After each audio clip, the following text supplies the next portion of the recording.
Hey everyone, welcome to the KE Report, another daily editorial, one with Jeff Christian, managing partner at the CPM Group. As always, Jeff and I will be chatting about the metals sector, mostly focused on precious metals, gold and silver.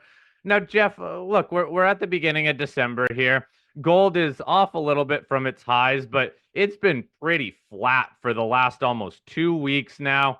Silver has been a bit more volatile, but again, that's been mostly flat. We're trading back at prices that we saw kind of the beginning of October, late September. So again, a little bit off some of the highs, but still holding above $30.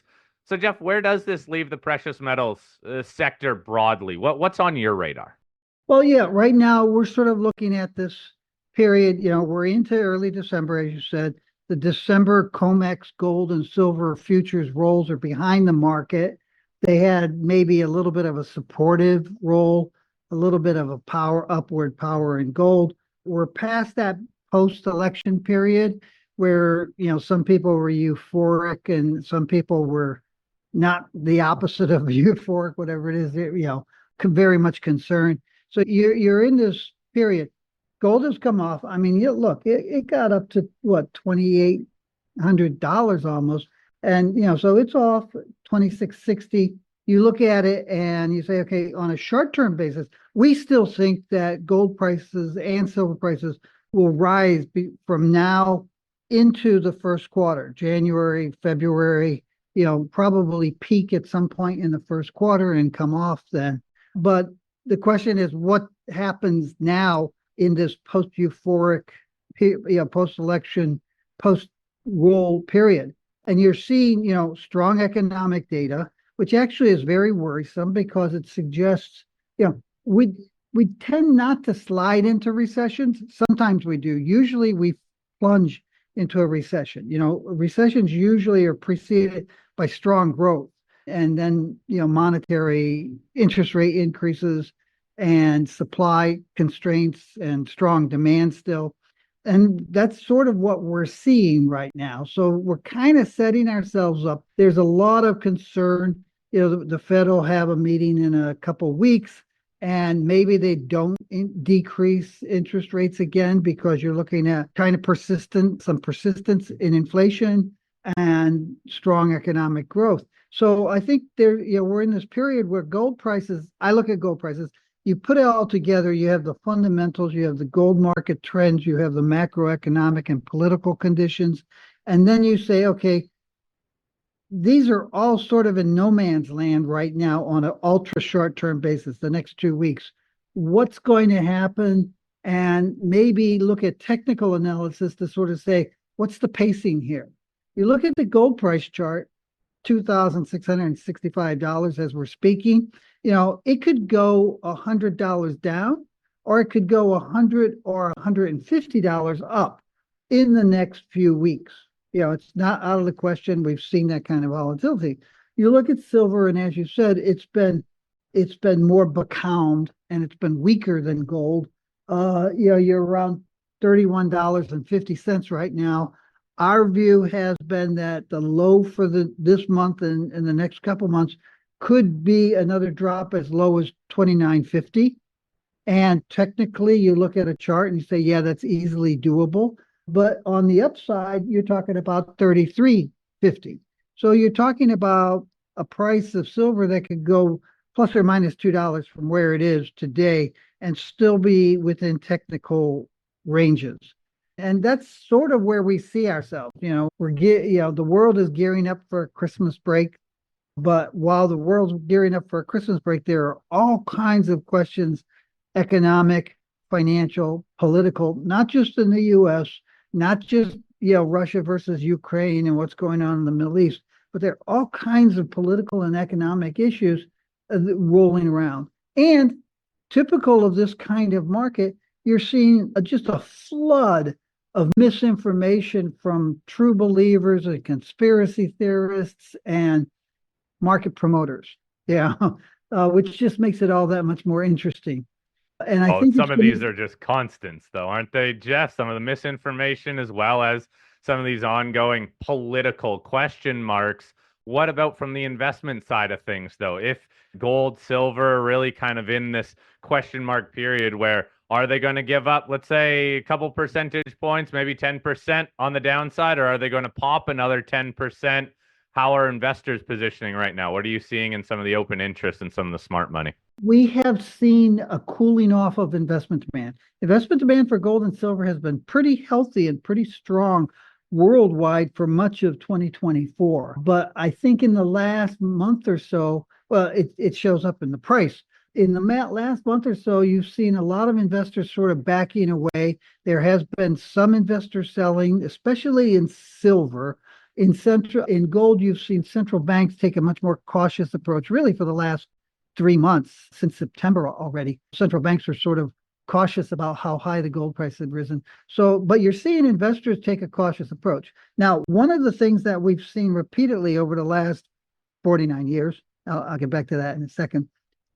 Investors and others tend to go away for a couple weeks holiday at the end of the year. And while they've gone away, they look back at the year, they say, well, what's happened that's good? What's happened that's bad? How's my portfolio been treating me? And then they sort of make a decision as to what's going to happen next year and what they should do when they go back to work. They don't sit there necessarily on Boxing Day and say, okay, I'm going to sell off my gold and take my profits. What they say is, when I go back to work on the 2nd or 3rd of January, I'll start repositioning my portfolio. Investors have looked at very strong profits in gold and silver this year, and they have to sort of say to themselves, what is 2025 going to look like? Is it going to be more of the same? Or is it going to be even greater uncertainties and political and economic concerns and unrest, if you will use that word? Or are things getting better? And I think that there's probably like 20% of the population that's deluded to think that it's going to get better. But I think most people will sit there over the next 3 or 4 weeks, and as they think about what's happened in 2024 and what's likely to happen in 2025, they're going to be kind of upset and concerned about what's going to happen in 2025. So our view is that you might see some price weakness in December, but I think when you get into January, you're going to see investors turning into gold and silver again. So our expectation is that while we've seen a sharp increase in physical demand for silver and gold this year, we think you'll see an even bigger increase in investor demand for physical gold and silver next year. Now, Jeff, I know you don't want to talk about individual companies, but I do want to ask you about the sector trend that we're continuing to see of larger deals getting done, majors combining with majors. There are, quite frankly, just less of the mega cap miners out there because they have started to merge. And quite frankly, people always look at their production results, their financial results very closely when it comes to cost control. That seems to be a big issue for investors. Do you see leadership from the major miners in terms of getting the word out there for the sector? Or do you see them continuing to merge with each other to, again, take some of the majors off the table and combine? I assume someone who doesn't like me asked you to ask me that question, because it's a suicidal question, because we provide our research and analysis to a lot of mining companies. And to talk about the quality of management in mining companies is kind of like shooting ourselves in the foot. But to narrow the focus to your question, no, I think that the gold and silver mining industries have done a really bad job at marketing their products to investors. And, back in the day, I mentioned 49 years. In 1975, I wrote my first piece about commodities. It was oil and gas, but it was a commodities piece. So next year is my golden anniversary of writing about commodities. And over that half century, we've seen, it used to be that gold producers had this pater noster that they would use. And you say, you guys aren't marketing your gold to investors and jewelers and others. And they would say, we sell our gold to banks, the banks market it. And it's like, no, banks don't market it. The banks lend it out and sell it forward. The banks don't have the job of marketing gold. It's your product. And I think that to some extent still persists. And, they say, well, I've contributed to this promotional organization, and I assume they're doing a good job because they tell us they're doing a good job. But I think that what we see is a lot of times we spend time with institutional investors, family offices, high net worth individuals, and we spend too much time batting down false impressions that they have gleaned from the promotional organizations and the promoters and others trying to sell precious metals. I don't think that the mining industry has done a good job representing its products to investors and to industrial users. What does that mean for the sector then, Jeff? Because in all fairness, look, the majors do need to, I think, show some leadership, get the word out there, do some more to get gold or silver, whatever, on the radar of investors. But again, they're upstream, right? They produce a product and then sell it, and then everyone makes something on the back end of it. So what can they do to get more attention into the sector when they're producing a raw material? Well, I think, it's funny because I remember back in the 90s, there was an organization, a sister to the Silver Institute was the Gold Institute, and they were having a conference in Lake Tahoe. And they had these people come in and talk about how the gold industry really needed to explain to the broader public the importance of gold and gold mining in the United States. And the people who were doing the presentation were from an advertising agency, and they had these commercials that were being run for railroads. Hey, look at how efficient and how less polluting and costly it is to use railroads to move stuff instead of trucks. And then in the discussion afterward, these producers were saying, yeah, but we don't sell to investors and we don't sell jewelry to consumers. We're like a wholesaler. And the advertising people just looked at him and said, yeah, it's sort of like a railroad, right? I mean, when's the last time a consumer has said, oh, I need to rent a boxcar to move stuff to my aunt in Miami? It doesn't happen.